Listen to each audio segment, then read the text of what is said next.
whether 'tis no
Welcome, everyone, to Hope at Central. It has been a week, and it's just the very start of the month. I think that things are not today as we had initially planned for them to be, but we're rolling with all of those adjustments and changes. Is there a better theme to 2020? Pastor Michelle is not going to be with us tonight as she is in quarantine, having been out of state. Michaela, who I'm sure many of you have grown accustomed to seeing lead our wonderful music, is awaiting COVID test results. And so our prayers are with both of them in that period of waiting. So we are a true skeleton crew tonight, less than 10 people in the room. I think there's 6 altogether right now. But we're here because this is still important. Finding space for God and our own faith in the midst of all the craziness, whether it's the craziness that is 2020 or the craziness that is this day, it's still important. As a reminder, we strongly welcome your discussion as part of this service. You do have to be logged into your YouTube in order to be able to make comments in the chat. But we're really happy to have a discussion as part of this instead of it just being us sort of talking at you as participants. So we would encourage you to participate in the chat there. You're going to be hearing some recorded music from Michaela in a minute and then a recorded message from Michelle a bit later. But I just want to take a moment to thank first our incredible tech team for making this possible, even with all of the last minute changes and the crazy turning on a dime. And I am very grateful to my husband for being here to help with the service and for Brittany being here to join in our discussion as well. Tonight we're going to be talking about belonging, and I am glad to have found a place where even with all of the craziness, there can be a moment of calm because I know that this is a place that I truly belong, and I am grateful for that. So let's hear from Michaela.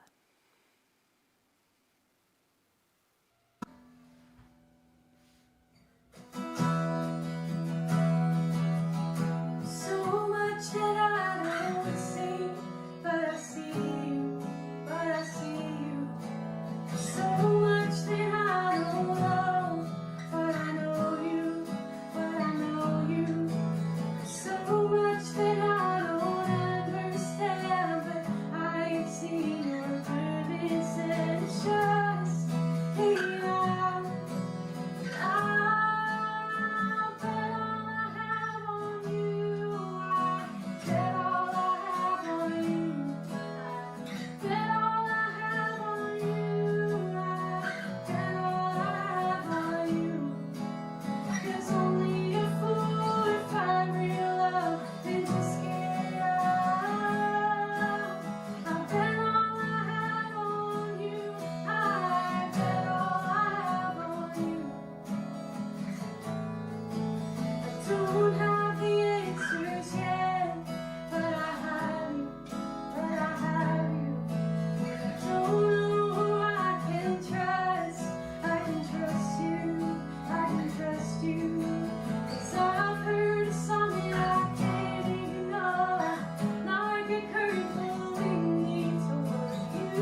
Glad that Michaela was able to share her music with us, even though they're not physically here. It was just really good. I believe we've got another one going as well. But yeah.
the lead team came up with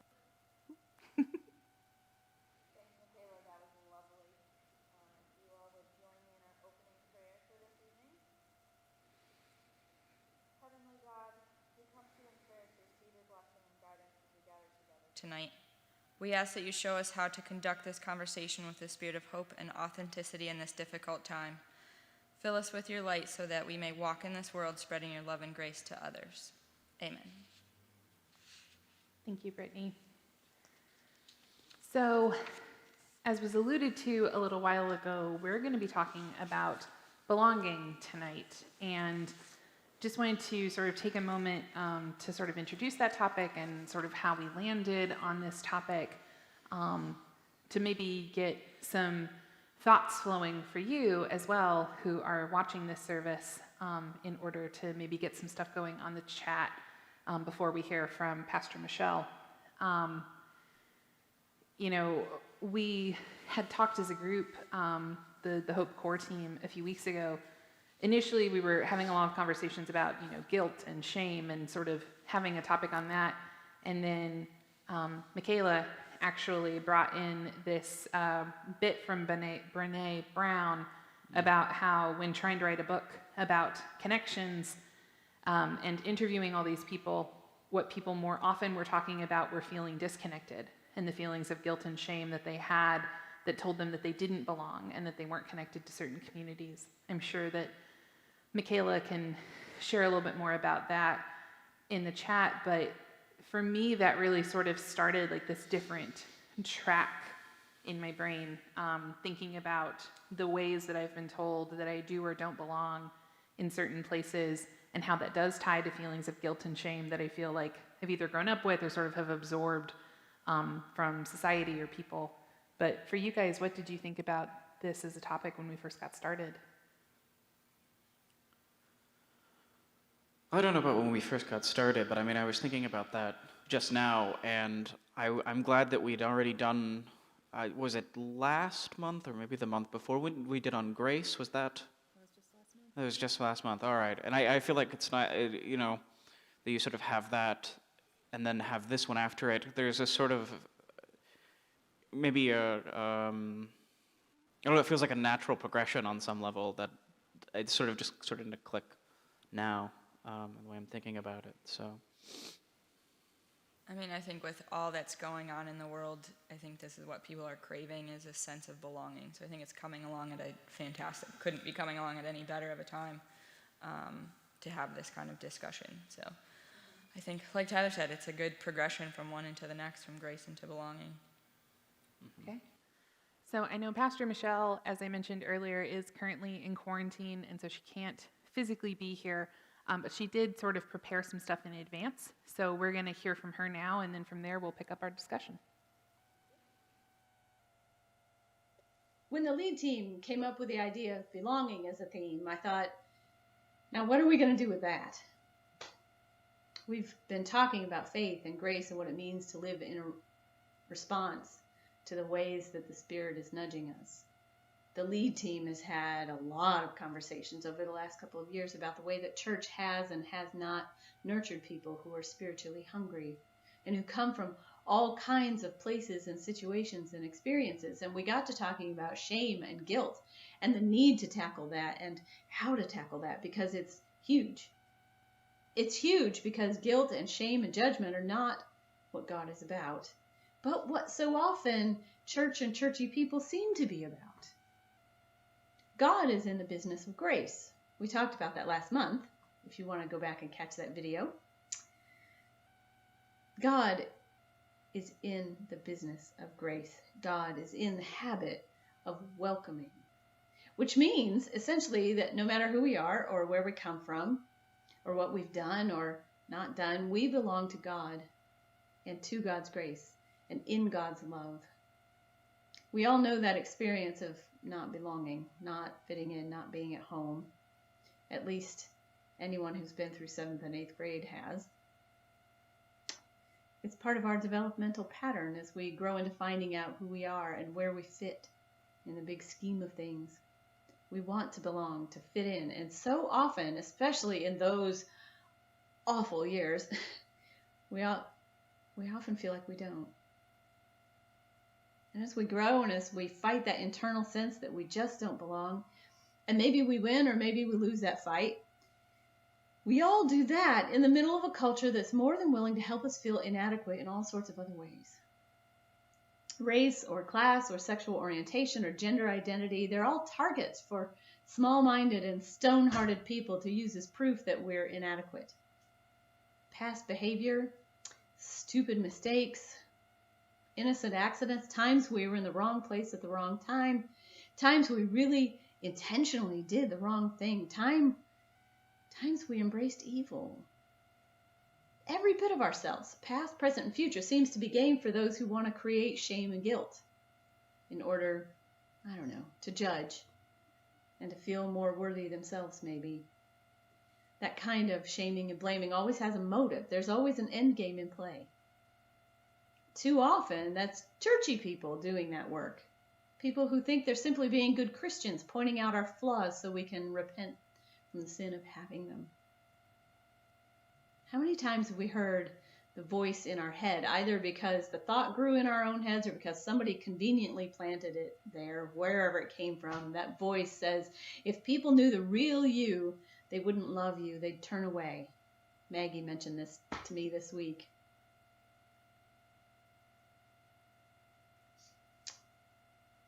If people knew the real you, they wouldn't love you. You'd be alone, which is exactly what you deserve. How many times have we heard that voice in our heads? We struggle with feeling like we're just not good enough for God or for anyone else. But that's not how God works. As I've been thinking about that, I've been reading in Paul's letter to the Galatians this week in the New Testament. It's in chapter 3. And he says this, let me put this question to you. How did your new life begin? Was it by working your heads off to please God? Or was it by responding to God's message to you? Are you going to continue this craziness? For only crazy people would think they could complete by their own efforts what was begun by God. If you weren't smart enough or strong enough to begin it, how do you suppose you could perfect it? Did you go through this whole painful learning process for nothing? It's not yet a total loss, but it will be if you keep it up. So answer this question. Does the God who lavishly provides you with God's own presence, the Holy Spirit, working things in your lives you could never do yourselves, does God do these things because of your strenuous moral striving? Or because you trust God to do them in you?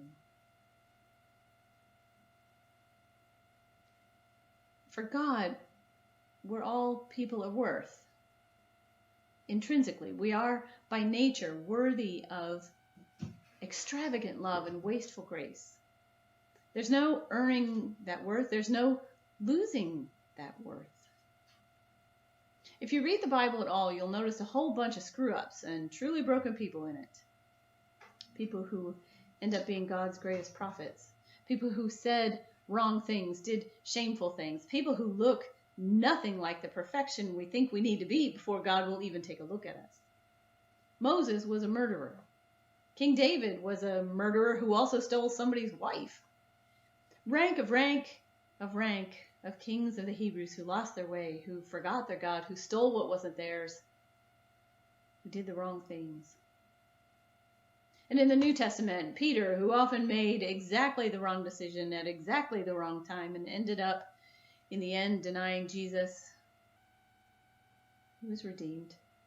Paul, who started his career by hunting out and stoning Christians to death, and God redeemed him too. There is no person beyond the reach of God's love and grace, no matter how you feel about yourself, no matter who has told you what horrible thing about yourself. But, and you'll figure this out if you hang out long enough with me and listen enough when I'm teaching or preaching, you can choose to say no to it. You can refuse to participate. You can totally walk away from it. It doesn't mean the grace turns off, or that God walks away from you, or that God gives up on you. Choosing to believe in our worthiness is sometimes terribly, terribly hard. We have to rewrite the guilt and shame scripts we keep playing in our heads and our hearts. What's amazing is that God never gives up on us. God's got all the time in the universe and beyond to wait, and God does wait and hope and love us through that struggle to feel like we are worthy, to feel like we belong. Paul writes more in that letter to the church in Galatia. It's one of my favorite verses in all of the New Testament. It's Galatians 3:28. In Christ's family, there is no division. There can be no division into Jew and non-Jew, or slave and free, or male and female. Among us, you are all equal. Now, substitute any categories you want in there for race or class or gender references. We are all equal. We all run the same guilt and shame and unworthiness scripts in our heads, and we're all offered the same grace. We all belong to that grace. And that grace will change our lives. It pulls us out of the old scripts and out of the old ways of being. It pushes us to change what can be changed. The way we think about ourselves and others, the way we live with each other, the way we live with God. That change isn't always easy, but it is always good. And that's the effect of grace. That's what we want to offer here at Hope. Grace and love, just like God offers it, widely, extravagantly, without hesitation, without cost, without making anyone live up to it first. There's a verse I love from the Psalms. It's from the 34th. I sought the Lord, and God answered me and delivered me from all my fears. Those who look to God are radiant, and their faces shall never be ashamed. You belong. We belong. In love, in grace, in God. Thanks be to God for that.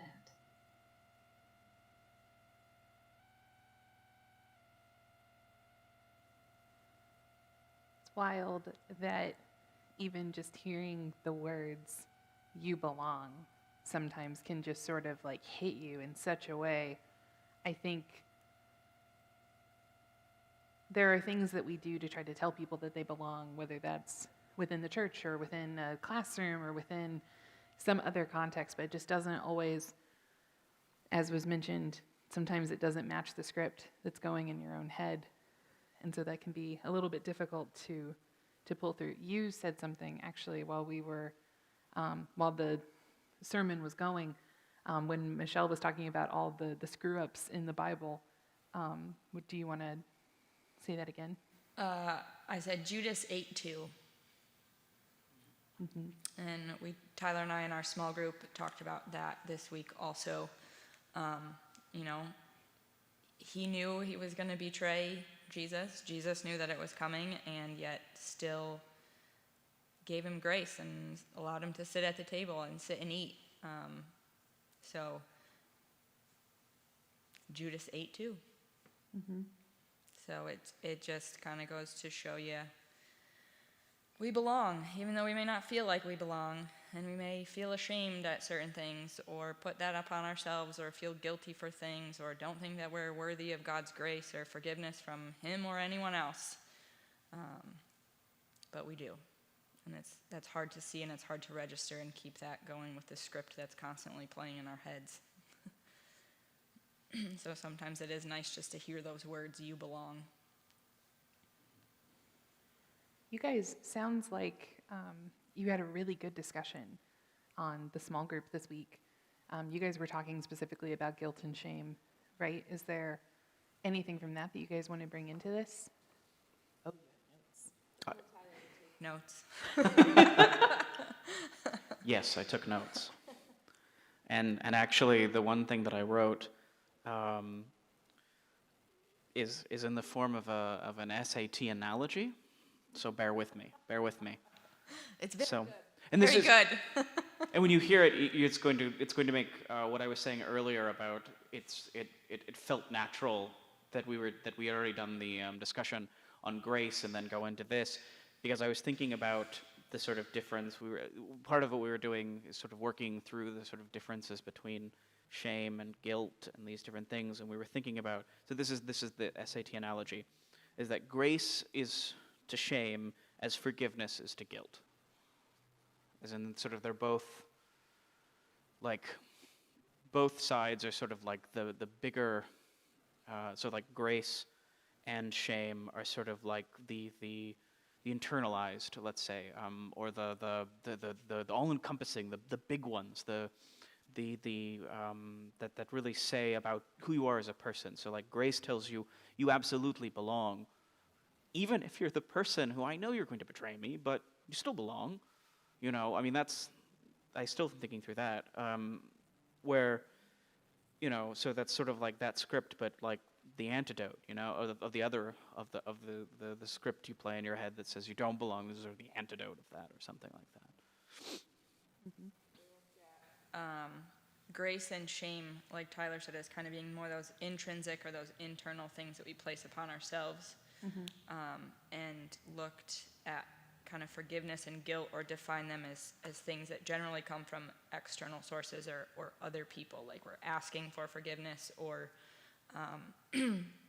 somebody you feel guilty for what you did or what someone else did, but then the grace and the shame kind of come from more of you feel shame because of the guilt that you're feeling, or kind of divided them up that way. We kind of start our discussions by, what do we mean by this, if we're comparing two things, and kind of at least try to define them first and then go into kind of a more in-depth discussion.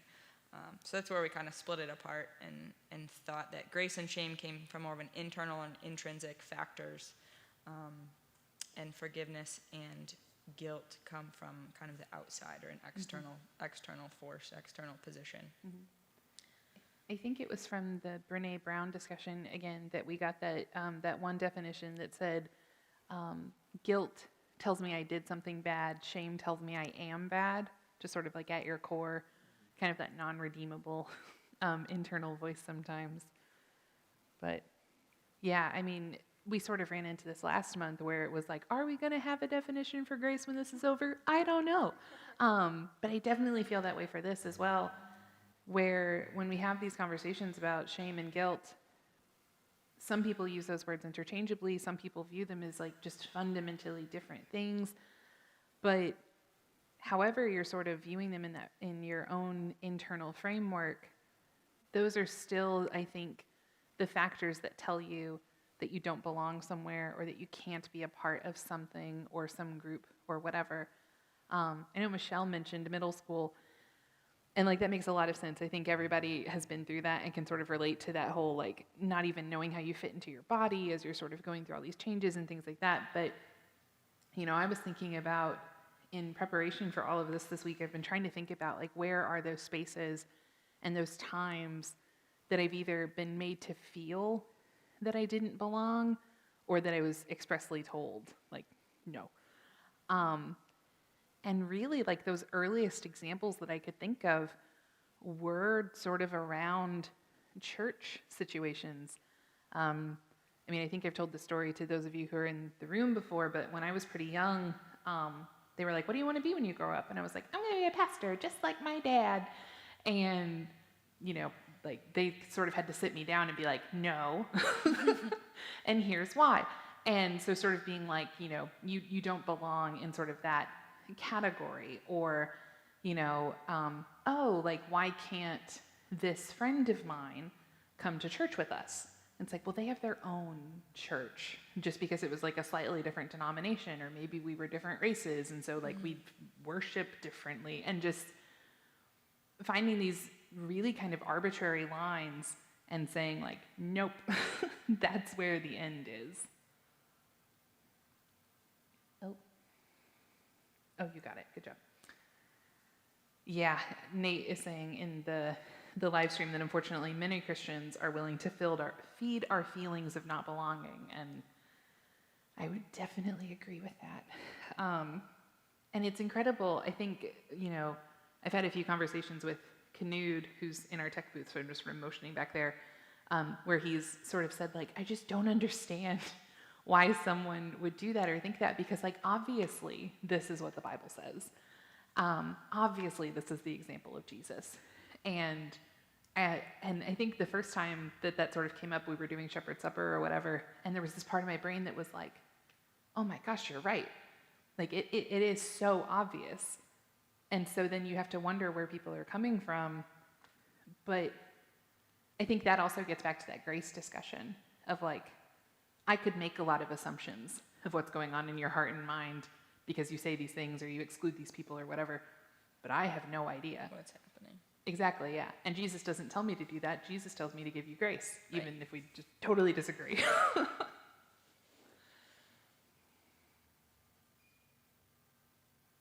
And I think that that's tough for people, especially in like this generation. And as Michaela and I talked about on our Instagram live last weekend, which was on forgiveness and grace also, she brought up that it's a very generational thing sometimes too. This feeling of not belonging or shame, and we kind of started talking about this idea of like perfection that we have, mostly because in my opinion of, I think what's on social media and everything pictures get doctored up, and they just become these unattainable goals that people try to set for themselves. And when you don't reach a goal, you're like, bad, shame on me. I'm not good enough. I don't belong in this group, in this setting. So I think Michaela brought up a good point in that too, that a lot of this is kind of a generational learned behavior too, maybe. I don't know. I can't speak for anyone older than me, but Or younger than me, for that matter, yeah. We kind of grew up in like that middle generation where we're like, we didn't really have that stuff. We had computers, but they weren't that as advanced as things are now, So our childhood was different. I didn't grow up on Instagram and have to worry about that stuff. I went through the traditional awkward middle school years that everybody goes through that were very bad, and I would never go back to that for anything. But I think she did bring up a good point in saying that this is, I think, a very generational thing too, that I don't know if it's going to get better, as we get more and more advanced on social media, and this idea of this unattainable perfection that people place on themselves. I think that feeds a lot into that feeling of shame and those feelings of guilt, and then again not belonging into your society or into whatever group you're trying to associate yourself with.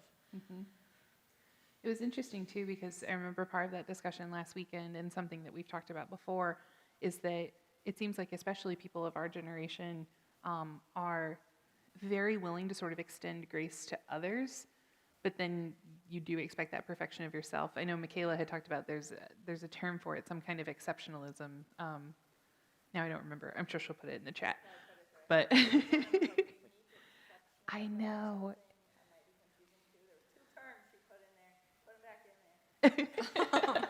Remind us the terminology. We need the right words.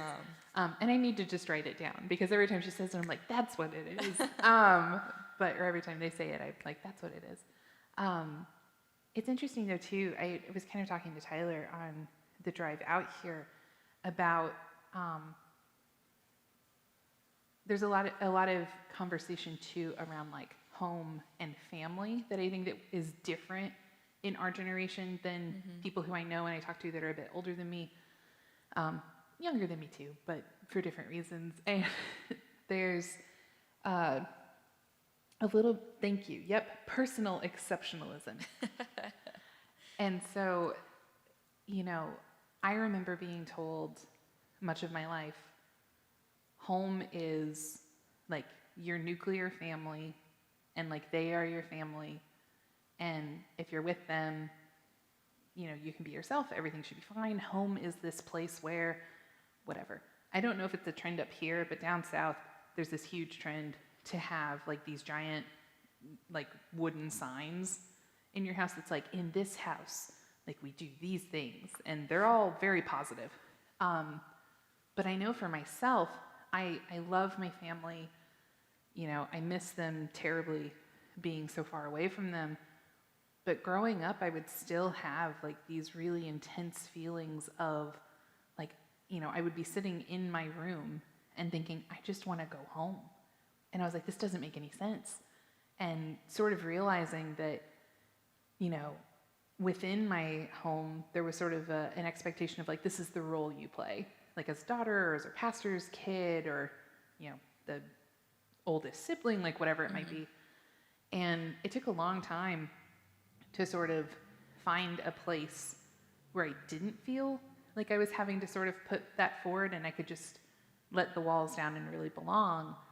I certainly have that within my marriage, which I'm very grateful for, but also this is a really big part of that for me. Having this Hope at Central community where I'm allowed to doubt. I'm allowed to have questions that don't have easy answers. I'm allowed to just really mess up and know that God's grace is still here for me, but so is this group of people, which I think is the big difference that I had growing up in the church I grew up in that was, oh, God's grace is still here for you, like once you get yourself together. And you're still going to have to deal with sort of that shame and guilt coming from the people who know how you messed up or whatever it is. Well, it seems like there's a feeling of trust here, especially within our Hope at Central lead team, where you can, there's room to show your true colors and show your authenticity, and not feel like you're going to be judged for it or, have these feelings of guilt for thinking a certain way or anything like that. So it's nice to have that open line of communication and say, these are really hard conversations and are hard topics to talk about, but here's a safe space that allows you to do that and allows you to be yourself at the same time, which I think is huge. Yeah. And I think that gets to sort of that other piece of, I was talking about family. People in our generation use the phrase chosen family, where I remember the first time that came up around anyone sort of my parents' generation, they were just like, what? It's like, well, there are some people for whom, the family that they grew up with is not a safe space. It's not a loving space. It's not a place that they can be themselves. And so you have to find people who make that available for you. Ooh, we have a comment from the back. Yay! It's going to come. You're not going to be able to deceive me at home. Sorry, guys. So this part of the conversation, this is Ben O as opposed to Ben M, just since you can't see me. There's this phrase that's been going around in my head for like the last 5 minutes with you guys talking, and it's a very popular phrase that I actually just recently learned that we understand it wrong. It's the phrase, blood is thicker than water. So that phrase, the original part of that phrase, or this original saying, is the blood of the covenant is thicker than the water of the womb. And I think that, we've completely we've completely changed. Oh, now I'm on camera. Thanks, Kanud. So, we've completely switched the meaning of that sort of saying, and because we've done that, and we have this blood is thicker than water, we are like, oh, we have to be with family, we have to be with this thing that created us, that we always are we are part of that thing until all of us are gone. But yeah, that chosen family, that chosen, my big thing is to always go to pop culture, and so the big one that is the Fast and Furious movies is all about that kind of belonging to a family rather than, or to a chosen family rather than the blood family. So I'll stop talking now before it turns into a sermon. Well, but I think that misunderstanding, though, it does cause a lot of damage. Like if we're talking about shame and guilt and the way that we sort of internalize that, I know I have a really good friend who, it was this really difficult choice for her, but she was like, I grew up in an abusive home. I have to cut off my blood parents. Like, I just have to do it. And when she made that decision, she was still in a church, and the people in those church, every Mother's Day, every Father's Day, well, you need to call your mom and dad. The Bible says to honor your parents and to love your parents. And she was just like, you don't know me. Like, you don't know all this context. You don't know how big of a struggle that was for me. And she's had people who have stepped into her life and have fulfilled those roles. And I think that that's incredible for her, and I am very glad. But, now it's like on Mother's Day and Father's Day, I text her and I'm just like, are you okay?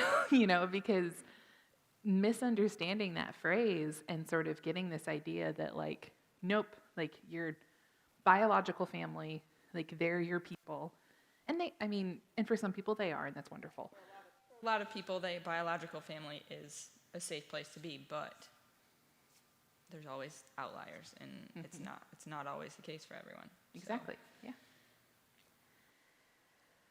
I think one other thing, thinking particularly about sort of the generational nature of this, like, that's sort of like one side of the coin, but I think the other side of the coin has to do with how much it's not just like guilt and shame that's put upon you. It's there, but I think it's sort of like particularly magnified by sort of issues of mental health and sort of things like that, where it's one thing to do something, to be not in a group because you're told not to be in that group, but it's an entirely another sort of twisted, evil thing to have that script that you are imposing it upon yourself. Like, I don't know, that's just another level that's that I think people that's struggled with. That's just an entire different level and entirely difficult thing to get out of. There's no, I don't know, easy villain in that situation. So. Made a really good observation in the chat. Outliers, the very people who need to be reminded that they belong. And I think that's absolutely true. For those of you who can't read it at home, Tyler's shirt actually says mental health matters. No, it's okay. It's like, how can Superman you shirt. turn yourself? But just, I think that it's very difficult for some people to imagine an experience outside of their own. And so it's really hard for somebody who hasn't struggled with mental illness or depression or whatever it may be to imagine having that internal script that tells you that you don't belong or that you are bad or that there's something wrong with you, even if someone has never said those words to you, that you sort of have those impressions. I think that's maybe where that middle school sort of analogy can really fit in, is because in middle school, you just don't feel like you fit anywhere unless you've got a really good core group of friends that you can be with. It's like, your parents will say, why don't you go to that event? And it's like, well, I just, I don't belong there. I don't fit in there. But I think that a lot of people imagine that as being something that you do grow out of, but that isn't always the case. Yeah. Oh, go ahead. No, I was just agreeing with you, but yeah, that's not always the case that you grow out of it. And sometimes, like Tyler was talking about, we talked a little bit about this in the small group on Thursday too, of just, sometimes it's situational, being in that kind of deep, dark hole that you're putting yourself in of putting all that shame and that guilt upon ourselves, and it's hard to get out of that hole. It's hard to accept grace from other people and give yourself grace to get out of that hole, and get yourself to a better place where you can accept grace and you feel good about yourself. And but the journey is very difficult to do that. I'm speaking from experience. And again, very situational. It hasn't been a lifelong thing for me, but I've been in that dark place, and it was not fun. The journey was very tough to get out of, but I wouldn't trade that. I wouldn't go back there for anything else, and I would not allow myself, because of the tools and the things that I've done to get out of that, to allow myself to go back to that. Yes, I always have people have bad days, and that's okay, yeah. but to know that a bad day is a bad day and not let it linger and turn into a bad 2 days or a bad week and then a bad month, and get yourself back into that position, which I think is very difficult to not let that snowball, and allow yourself the grace of, okay, today was a bad day, but tomorrow's going to be better. So Tyler has definitely seen me go from 0 to 1,000, where it's like I might, I don't know, mess up something very small at work, or there's been a misunderstanding between someone or whatever. And I go from like this very small thing to like, I'm a horrible human who doesn't deserve friends. And Tyler's just like, whoa. And having to sort of navigate that, you do it wonderfully. And I am, again, grateful. But, there's a couple of very interesting comments that have come through. And you were talking about having sort of come through it. Laurel made a comment about shame is something that we can't grow out of, but hopefully we can grow through it. And I think that that's a really good point. And she was responding to Michaela talking about how shame is just such a learned thing that a lot of times we end up internalizing. It's not like we're born ashamed of ourselves or the things that we need or asking questions or anything like that. It's something that kind of comes later. Did you want to say something? You're like... Yeah. Well, I've been, I'm having clumsy thumbs right now for typing into the chat. I wanted to sort of agree. I love the idea of interrupting the shame, because I think there's two things that phrase or that idea does that helps sort of like get one's head around it, is that if you interrupt something, like you can do something about it. It's not hopeless, you can do something, but also it's a sort of acknowledgement that it's a big thing, and there's no easy, like it's a practice, I guess, to deal with these things, that the application of grace is something learned as well. So it's sort of a relearning, and that's not, apply. Grace might be the antidote for shame, but it's not, a treatment of one dose. To mix metaphors further. We need to learn how to accept grace as well as we accept shame upon ourselves. Mm-hmm. Yeah, there's Michaela pointed out it's the biblical idea of taking our thoughts captive. I wish I could remember that reference off the top of my head, but making them obedient to God. And it's also making me think about, I've seen a lot of examples of this online. I've also experienced a few of them in my own life of, talking to a counselor or someone about, this is sort of the path I go down. And the person saying, like, there are ways to, sort of circumvent that and maybe cut off the downward spiral before it gets really bad or whatever. And I mean, if you're able to find that in yourself or in a book that you've read or by talking to a counselor or your friends or whoever, but just know that it's there, I guess, would kind of be the point of, yeah. Acknowledge the shame and let it pass, and then keep moving forward.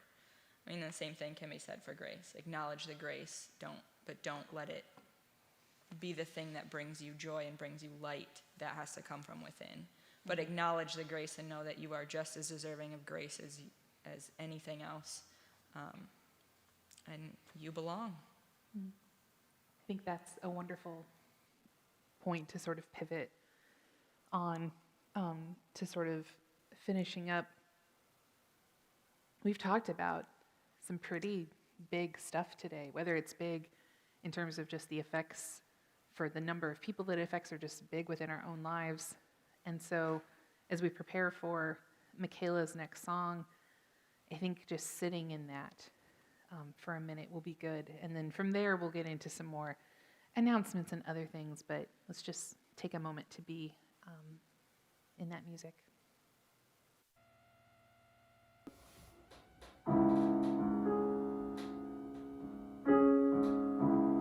When I walk through deep waters, I know that you will be with me.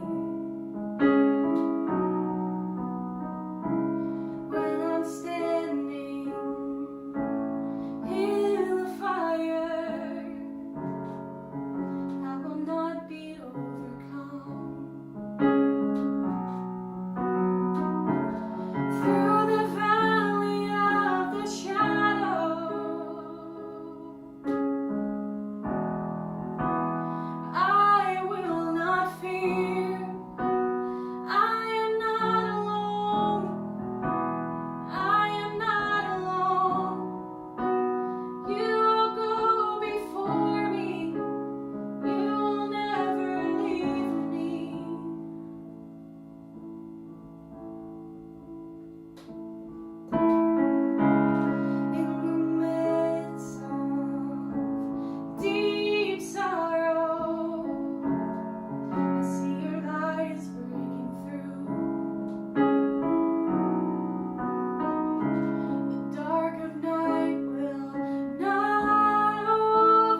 Spirit, lead me where my trust is without borders. Let me walk upon the water wherever you would call me. Take me deeper than my feet could ever wander, and my faith will be made stronger in the presence of my Savior. You're my strength, you're my defender. You're my refuge in the storm. Through these trials, you've always been faithful.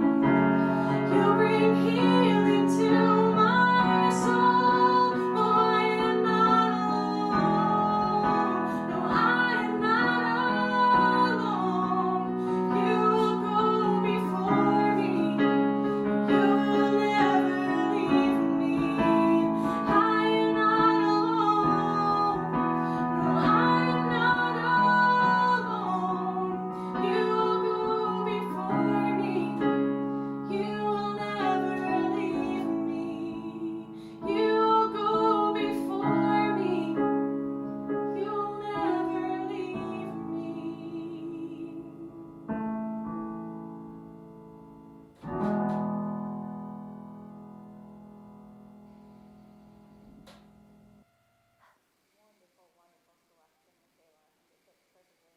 Discussing today. So, in a few moments, we'll be doing our closing prayer. If there's anything that we can be in prayer about for you, please feel free to share those in the comments section. A couple of things coming up for us here at Hope at Central. If you like what we're building, we welcome you to be a part of this community. And there's a lot of ways you can do that to connect with us. Maggie and Tyler are going to share links in the chat to our social media outlets. We just had an Instagram live event that Michaela and I did last Saturday. We are planning more of those, so keep an eye out for that. Next service is going to be the first Saturday in November, which is the 7th. Not sure on a topic yet, haven't nailed it down, but keep an eye out for that too. That'll be coming out soon. But if you can't wait that long to get in and talk with us again, Tyler and I run a small group on Thursday evenings at 7:30 through Zoom, but the platform is through Meetup, is where you can find the link through that. Our topic for this week is on spiritual gifts. And then Maggie has one other way that you can connect with us, so she's going to give us a little information on that. So this is something that we literally ended up putting up or putting together at the end of today. And I'm just pulling up my note from Laurel to make sure that I'm not going to misspeak about anything I'm about to say. So we now have a texting option. And so if you text the word HOPE to 607-600-2754, you're going to get a connection card via text. You can fill that out with your name and email, and then this will be a way that you're going to get connected to us. So we'll send a welcome email, and then we're also going to, sending you some ways that you can connect with us, the Instagram, as was already mentioned, the meetup invite that Brittany had said as well, but also a small gift. We've been taking a few of the quotes from these services and actually turning them into coloring pages. If that's something that helps your mental health, have at. And so we'll be sending those out. So again, that's texting the word HOPE to 607-600-2754, and we hope that you'll connect with us there.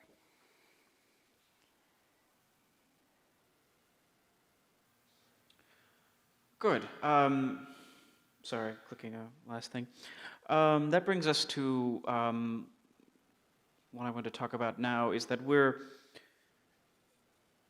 if you really have enjoyed and grown from our conversation tonight, and wish to contribute to this group, there are many different ways to do that. There's the Give Plus app. You can give through your bank. There's directly from the website. Are you putting the link on? All right, I had it up. Then, yeah, two things at once. And you can, you can support the local post office and mail a check here to the church. But we have a lot of ideas, a lot of dreams, a lot of things we want to do. We want to grow and reach more people and expand what we're doing, get additional equipment and do things like that. And a lot of that's going to need help financially. So if you're able, it'd be great if you're able to help us out there. So I'm just doing a quick look to make sure that I didn't miss any prayer requests. I have not seen any come through, which is fine. We so appreciate you being with us tonight. The chat has been crazy. We've been having, I think, some really great discussions. And so as we prepare to end our time together in prayer, I just want to, I guess, mention, in case this wasn't obvious before, that this question of belonging is a big part of why Hope at Central exists. We're trying every day to live out the example of Christ and to be a place that anyone feels at home and knows they belong. Because, as has been mentioned before, everyone has a seat at the table of God. And so you can sit with us. Let's be in prayer. Lord, this world is a mess. Everything feels so uncertain and crazy. We feel pulled in a million different directions. There's a huge difference, as was pointed out to me earlier tonight, between staying at home because you choose it and staying at home because you cannot go somewhere.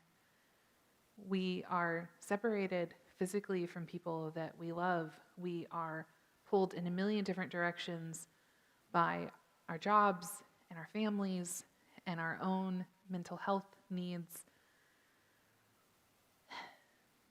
And in the midst of all of that, sometimes we just need a place that we can come and rest. Help everyone who hears this, Lord, to know that you can be that place of rest. You never leave.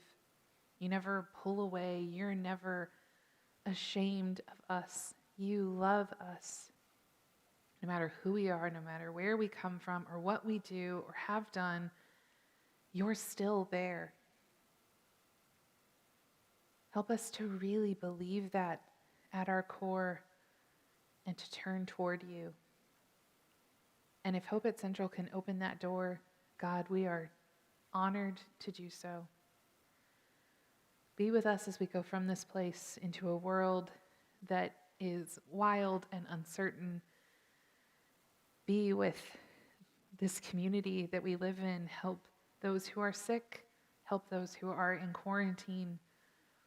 And help all of us to show wisdom as we move forward in these coming days and weeks.